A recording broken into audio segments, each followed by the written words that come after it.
guide you to install YouTube on PC and laptop. Let's say if you need to install YouTube app on the laptop or otherwise the PC, you need to follow these steps for that. So what you need to do is that you need to open your YouTube tab like this in the Chrome. After that, you need to tap on the three dots which is over the very top of the Chrome. So you need to tap. From here in the list of options, you could find the apps.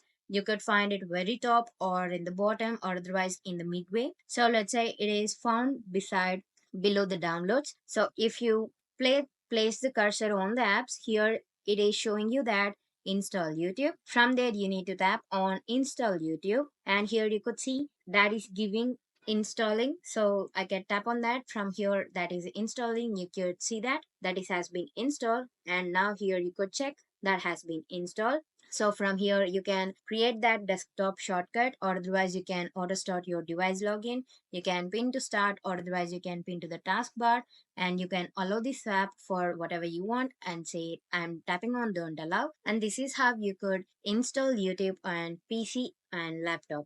Thank you.